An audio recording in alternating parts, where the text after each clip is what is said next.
ती मागं मुलं आहे ना, पुढे या, सर्वांनी पुढे यायचं आहे. 1-2च मिनिटामध्ये केक काढण्याचा कार्यक्रम होत आहे. थोडं पुढे या पुढं. मराठवाडा अध्यक्ष काकू काकू आणि मम्मी स्टेजवर या. आता आवाज दिल्याप्रमाणे बनकर ताईंनी या ठिकाणी स्टेजवर यायचं आहे.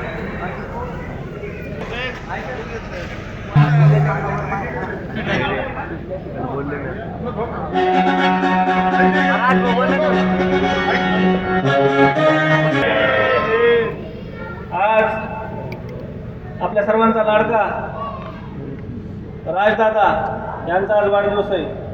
त्यांच्या वाढदिवसानिमित्त विविध ठिकठिकाणी सामाजिक उपक्रम घेऊन हा वाढदिवस साजरा केला आहे. आणि या वाढदिवसानिमित्त खरं बघायला गेलं तर टायगर ग्रुपचे राष्ट्रीय अध्यक्ष पैलवान तानाजीभाऊ जाधव हे सुद्धा इथे येणार होते, परंतु काही तांत्रिक अडचणीमुळं भाऊंना येता आलं नाही. भाऊंनी मला आवर्जून सांगितलं की राजच्या वाढदिवसासाठी तुम्हाला आवर्जून जायचं आहे, त्यामुळं मी इथं आलेलो आहे. मित्रांनो, मी आवर्जून सांगतो की नाते कसे जपले पाहिजेत, आपण मैत्रीमध्ये कसं शब्दाला पक्कं राहिलं पाहिजे आणि रक्ताचं नातं नसताना मैत्रीमध्ये मदत कशी केली पाहिजे हे राजकारण शिकण्यासारखे. मित्रांनो, त्यासाठी एकदा जोरदार टाळ्या होत्या. अहिल्याबाई देवी होळकर या महामानवांना तीरवार अभिवादन करून माझ्या 2 शब्दाला सुरुवात करतो. पावसाला सुद्धा, वरुण राजाला सुद्धा आज आपली दया आलेली आहे. गेल्या 3 तासापासून सातत्यानं दो पाऊस चालू आहे, परंतु ऐनवेळी राजला आशीर्वाद देण्यासाठी मित्रांनो आणि माता भगिनींनो खऱ्या अर्थाने वरुण राजाने पावसाने सुद्धा साथ दिलेली आहे. या कार्यक्रमासाठी या शहराचे नामांकित लोक असल्याने उत्तर प्रदेश, उत्तर महाराष्ट्र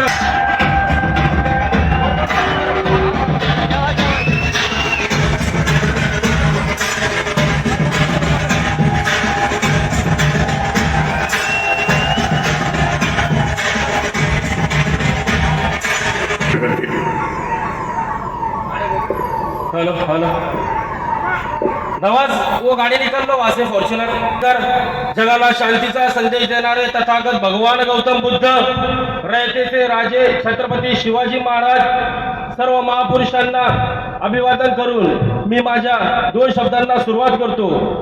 सर्वप्रथम आलेल्या सर्व मान्यवरांचे मी मनापासून धन्यवाद व्यक्त करतो. सर्व मित्र परिवार, बाहेरून गावीरून आलेले सर्वजण, उमेश भाऊ पोकरकर असेल, सनी भैया वागचौरे असतील, संदीप भाऊ शिरसाट, मोहित भैया, बारावाल काका, वागचौरे काका, बनकर काका, शेळके काका आणि सर्वच मित्र परिवार, सर्वांचे नाव घेणे शक्य नाही. कोणाचं नाव जर घेण्याचं चुकलं असेल तर त्याबद्दल मी दिलगिरी व्यक्त करतो. सर्वप्रथम तुमच्या सर्वांसाठी जोरदार टाळ्या झाल्या पाहिजे, कारण की इतका जास्त जोरात पाऊस असूनही तुम्ही पाण्या पावसाचा विचार न करता तुमचं माझ्या प्रतीचं प्रेम बघून मी माझं मन भारावून गेले. इथं न येण्याचं कारण मी 1-2 कार्यक्रमामध्ये बिझी होतो, त्यामुळे मला यायचं शक्य झालं नाही. इतका पाऊस असताना देखील आपण इतका वेळ इथे थांबला, त्याबद्दल मी तुमच्या सर्वांचे धन्यवाद व्यक्त करतो. वेळ खूप झालेली आहे. मला माझे वडील सांगायचे आधी की राज, तू माणसं कमव. माणसं कमवल्याने खरी संपत्ती आहे. आपल्याकडे काय पैसे आहे, आपल्याकडे किती धनसंपत्ती आहे, काय दौलत आहे हे जरुरी नाही. तुझ्याकडे किती लोक तुझ्यावर प्रेम करतात, तुझ्यामुळं काय समाजाचं काय काम घडतं हे जरुरी आहे. कारण की मला ते त्यांच्या भूतकाळाची एक गोष्ट सांगतात. ज्यावेळेस त्यांचा परिवार खूप मोठा होता त्यावेळेस ते बोलायचे की राज, त्यावेळेस आम्हाला घरी खाण्यासाठी नव्हतं. अर्धा किलो जरी कोणती गोष्ट आणली तर थोडं त्यांना 10 ते 15 जणांना खायला लागायचं. परंतु ते आता म्हणतात की घरामध्ये इतकं खाण्यासाठी आहे पण माणसं नाही, म्हणून तू माणसं कमव. ह्या एका छोट्या क्षणामुळे त्यांनी मला आतापर्यंत ही शिकवण दिली आहे आणि त्यांच्या शिकवणीवर चालून मी आज समाजामध्ये थोडंफार काम करतोय. ही फक्त खूप छोटीशी सुरुवात आहे. आपल्या सर्वांना खूप काही समाजासाठी करायचं आहे. प्रत्येक जाती धर्मासाठी प्रत्येक प्रवर्गासाठी करायचं आहे. फक्त बौद्ध समाजासाठी नाही तर प्रत्येक जातीसाठी प्रत्येक प्रवर्गासाठी आपल्याला सर्वांना मिळून काम करायचं आहे. आर्मी फाउंडेशन हे आज महाराष्ट्रभर आपलं काम करते. असंच हे सर्वत्र आपलं काम करत राहील. आणि अशी मी तुम्हाला गावी देतो. आपल्या सर्वांचे आल्याबद्दल खूप खूप धन्यवाद व्यक्त करतो. जाता जाता मी तुम्हाला एक घोषणा देतो. विश्वरत्न परमपूज्य बोधिसत्व महामानव माणसाला माणुसकीचा अधिकार देणारे महामानव डॉक्टर बाबासाहेब आंबेडकरांचा डॉक्टर बाबासाहेब आंबेडकरांचा छत्रपती शिवाजी महाराज की. परत एकदा तुमच्या सर्वांचे मी मनपूर्वक धन्यवाद व्यक्त करतो. आणि लगेच आपण केक कट करून आपण लगेच त्या भोजनाच्या तयारी चालू केलेली आहे. माझी सर्वांना एक विनंती आहे की कोणी जेवल्याशिवाय जाऊ नका. छान जेवणाचा आपण तयारी केलेली आहे त्याचा आपण आस्वाद घ्यावा अशी मी तुम्हाला विनंती करतो. धन्यवाद. शिवाजी महाराज की. भारत माता की जय श्रीराम.